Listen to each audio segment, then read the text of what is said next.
Baking is science, and in science, accuracy counts. Precisely measuring your ingredients make a difference in how your recipes turn out. So let's learn how to measure ingredients properly.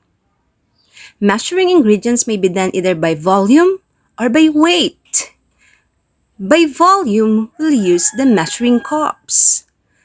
And by weight, we'll use the weighing scale. Ingredients may be separated into two categories, the wet ingredients and the dry ingredients. Here are some tools that everyone should have. A set of measuring spoons, set of measuring cups for dry ingredients and for liquid ingredients. A digital weighing scale is also a good option. So if you're wondering which ingredient tool you should be using, think about the ingredient and think if it is self-leveling.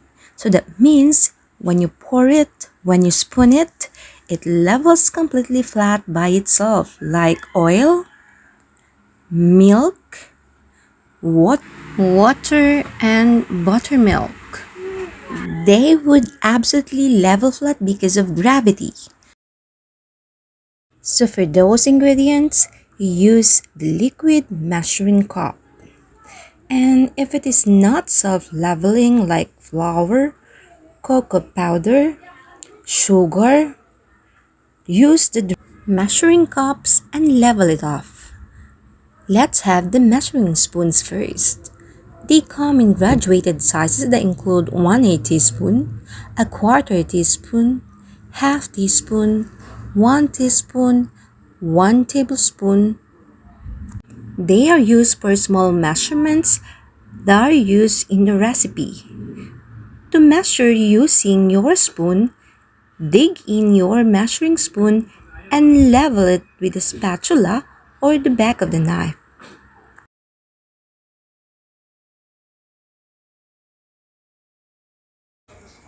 To measure liquid ingredients, hold the spoon level and pour in your liquid ingredient until the spoon is completely full.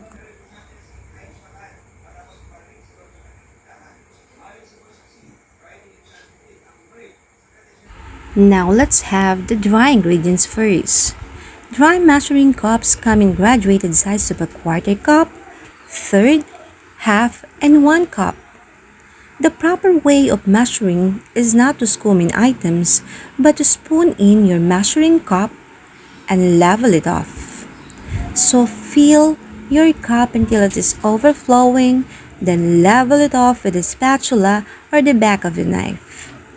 So this is an accurate way of measuring 1 cup granulated sugar. Flour and other powdered ingredients take a little extra finesse.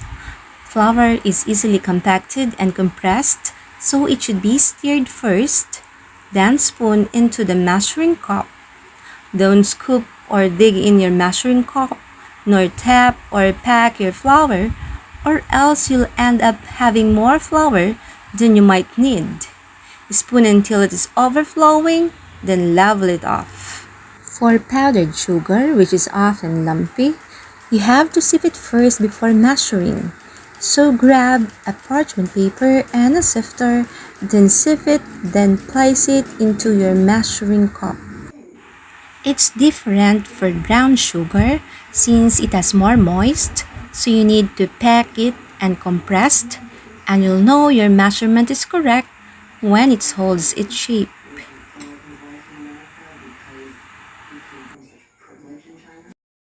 Now let's have the liquid measuring cup. The basic measuring cup for liquid ingredients is usually clear and has measurement printed on the side. To read a liquid measure accurately, put a cup on a flat surface and bend down and see the measurement at eye level. For butter, a whole bar is equal to 1 cup. For half cup, simply cut it into half crosswise. And for 1/4 cup, cut it into another half. So there is no need for you to wait until your butter softens so you can place it into your measuring cup. For recipes that are in weight, you will need a weighing scale. Turn on your weighing scale, place your bowl, then press the tare button. And it gets back to 0. That means the weight of the bowl will not be included in the measurement. Then fill your bowl with the ingredient that you'll be needing for the recipe. Let's say you will be needing 100 grams of sugar. So fill in your bowl with sugar until you reaches 100 grams.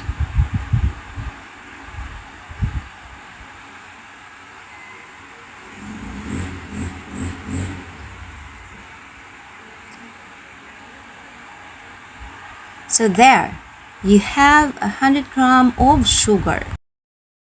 Remember, baking is about precision and accuracy to achieve consistent results.